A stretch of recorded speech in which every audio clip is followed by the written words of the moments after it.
तो हेलो दोस्तों, एक बार फिर से आप सभी का बहुत बहुत स्वागत है। जैसा कि सभी बच्चे बहुत ज़्यादा परेशान हैं एडमिट कार्ड के लिए। तो देखिए, एडमिट कार्ड कब आएगा, कब नहीं आएगा, कब आपको मिलेगा, आज की वीडियो में हम लोग इन सारी चीज़ों की बात करेंगे और आपको किस तरीके से बचे हुए समय में कैसे पढ़ाई करनी है, कहाँ से आपको इंपॉर्टेंट क्वेश्चन मिलेंगे, सारी चीज़ों की बात करने वाले हैं।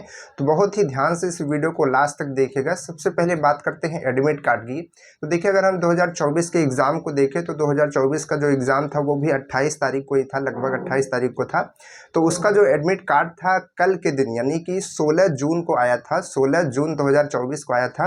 और आज अगर 2025 में बात करें तो लगभग 1 साल होने वाला है, यानी कि कल के डेट पर हो जाएगा। आज 15 तारीख है, 16 हो जाएगी। तो 16 को आ गया था, लेकिन इस बार अभी आज तक तो नहीं आया हुआ है, हो सकता है 16 को आ जाए या फिर 20 तक में आपका जो एडमिट कार्ड है वो आ जाएगा। ठीक है, तो एडमिट कार्ड के लिए जो बच्चे परेशान हैं कि डेट कब है, कब आएगी, क्योंकि यहाँ पर क्या है कि कुछ बच्चों का एडमिट कार्ड डाउनलोड हो रहा है। अब वहाँ पर डाउनलोड किस तरीके से हो जा रहा है उसको भी समझिए।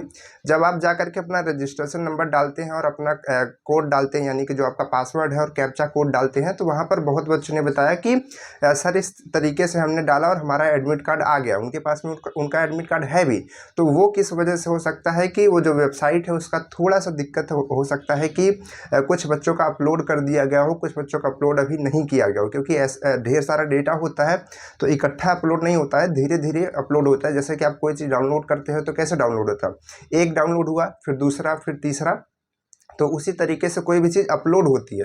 तो एक होगी, फिर दूसरी होगी, फिर तीसरी होगी। तो जिन बच्चों का अपलोड हो चुका है उनका डाउनलोड हो जा रहा है, लेकिन जब सभी बच्चों का डाउनलोड अपलोड हो जाएगा फिर आपको डेट पता चल जाएगी और उस डेट पर जब आप जाएंगे तो आपका जो है एडमिट कार्ड मिल जाएगा। तो उसके लिए बहुत ज़्यादा परेशान मत होइए। बच्चे थोड़ा सा मैसेज कर रहे थे, इस वजह से हमने सोचा कि उनको डेट बता दी जाए कि पिछली बार की क्या डेट थी और इस बार कब एडमिट कार्ड आपका आ सकता है। तो इसी 16 से लेकर के 20 के बीच में आपका जो है डेट देखने को मिल जाएगी, नहीं तो 22 बहुत ज़्यादा जाएगा तो 22 तक। ठीक है, अब उसके बाद बात करते हैं इंपॉर्टेंट क्वेश्चन की। तो यहाँ आप जिस वीडियो को देख रहे हैं इस वीडियो के डिस्क्रिप्शन में जाएंगे तो आपको एक पीडीएफ मिलेगा। उस पीडीएफ को खोलेंगे तो उसमें आपको लगभग 82 क्वेश्चन दिखेंगे जो आपके 2024 और 2022 के पूछे गए क्वेश्चन, यानी कि उसके एग्जाम्स में पूछे गए क्वेश्चन से उसमें हमने लिखे हुए हैं, तुम जिनको आप देख करके ये पता लगा सकते हैं कि किस तरीके के एग्ज़ाम में क्वेश्चन पूछे जाते हैं।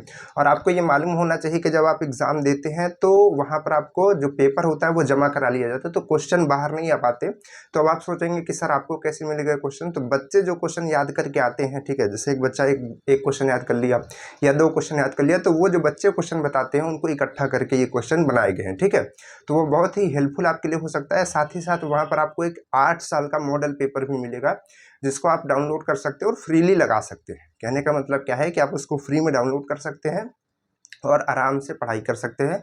और साथ ही साथ अगर आप हमारे चैनल पे नए हैं तो उस पर आप जाएंगे तो 2 प्लेलिस्ट आपको दिखेंगी, एक मैथ की दिखेगी और एक फिजिक्स की दिखेगी। तो मैथ में आप पूरी मैथ की वीडियोस देख सकते हैं, अच्छे से समझ सकते हैं पूरे कॉन्सेप्ट को, और फिजिक्स में भी कॉन्सेप्ट को समझ सकते हैं। फिजिक्स और केमिस्ट्री जो होती है वो इसी से आपका नंबर ज़्यादा उठता है। जो मैथ होता है, मैथ में क्वेश्चन थोड़ा सा हार्ड आते हैं जिसकी वजह से बच्चों का वहाँ पर थोड़ा सा ये कह सकते हैं कि क्वेश्चन कम सॉल्व हो पाते हैं। ठीक है, तो नंबर वहाँ से कम उठ पाता है, लेकिन फिजिक्स और केमिस्ट्री से ज़्यादा नंबर उठते हैं। तो फिजिक्स आप अच्छे तरीके से पढ़ सकते हैं। लगभग 33 या 37 वीडियोस करके हैं। अगर उतनी वीडियोज आपने ढंग से देख ली है, 2x पे करके, दुगनी स्पीड पे करके आप देख सकते हैं। जो चीज़ आपको लगती है काम की नहीं उसको स्किप कर सकते हैं, बढ़ा बढ़ा करके देख सकते हैं, लेकिन उसको देखिए, अच्छे से समझिए। और साथ ही साथ मॉडल पेपर हम लोग लगवाते हैं डेली के डेली, तो उस मॉडल पेपर को देखते रहिए और अपने सिलेबस को पढ़ते रहिए। इस तरीके से अगर आप करते हैं, लगभग जितने दिन बचा हुआ है, ठीक है, 5 दिन इधर बचा हुआ है, लगभग मान लीजिए 5 से या 7 दिन उधर बचा हुआ है मान लीजिए, क्योंकि 28 तक थोड़ी ना पढ़ेंगे आप, 27 तक पढ़ेंगे। बहुत बच्चे बाहर से आते हैं तो उनको आने में ही 1 दिन लग जाएंगे। ठीक है, तो ये समझ लीजिए कि लगभग 10 से 11 दिन आपके पास में बचे हुए हैं, तो उतना आपको मेहनत करनी है।